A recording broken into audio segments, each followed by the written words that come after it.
চট্টগ্রাম মহানগরী শুধুমাত্র বন্দর নগরী নয়, শুধুমাত্র বাণিজ্যিক রাজধানী নয়, এটি এক সুদীর্ঘ সংগ্রামী ইতিহাস আর প্রতিরোধের রাজধানী। বাংলাদেশে ৭১ সালে স্বাধীনতার ঘোষণা এখান থেকেই হয়েছিল। আপনাদেরই এক গর্বিত সন্তান সবার আগে চিৎকার দিয়ে বলেছিলেন, উই রিবল। তিনি হচ্ছেন এলডিপির সম্মানিত সভাপতি ডক্টর কর্নেল অলি আহমদ বীর বিক্রম। জিয়াউর রহমান সাহেবকে হাতে ধরে সামনে এগিয়ে নিয়ে গিয়েছিলেন। চট্টলাবাসী আপনাদেরকে স্যালিউট। এই গর্বিত ইতিহাসের আপনারাই সূচনা করেছিলেন। কেন? তিনি আজকে আক্ষেপ করে বলেন,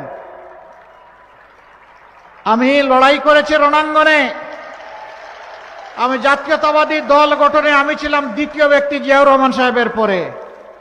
তিনি এখন বলেন, আমি এখন বিএনপিতে নাই, আমি থাকতে পারি না, কারণ এটি জিয়াউর রহমান সাহেবের বিএনপি নয়। তিনি বলেন, এটি বেগম জিয়ারও বিএনপি নয়। তিনি আরেকটি কথা বলেন, সেটা আমি বলতে চাই না। আমি তো বিএনপিতে ছিলাম, বিএনপির দুজন সংগঠকের মধ্যে আমি একজন। প্রেসিডেন্ট জিয়া এবং আমি দুজনেই বিএনপি করেছিলাম। মুক্তিযুদ্ধের সময় ক্যাপ্টেন অলি আহমদ হিসাবে সর্বপ্রথম পাকিস্তানের বিরুদ্ধে বিদ্রোহ করেছিলাম। শহীদ রাষ্ট্রপতি জিয়াউর রহমান সওয়াত জাহাজ থেকে অস্ত্র খালাসের জন্য তাকে নির্দেশ দেওয়া হয়েছিল।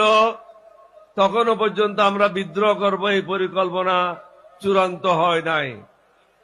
তিনি যাচ্ছিলেন চট্টগ্রাম বন্দরের দিকে।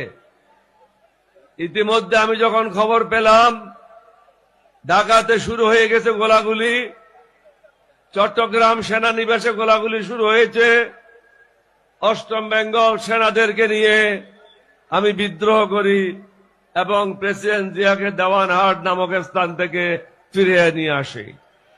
অতঃপর দুজনে মিলে কালুঘাট বেতার কেন্দ্রে যায়। পরের দিন তিনি বাংলাদেশের স্বাধীনতা ঘোষণা করেন। আমরা কেন সেদিন পাকিস্তান থেকে স্বাধীনতা চেয়েছিলাম? ওরাও তো আমাদের ভাই।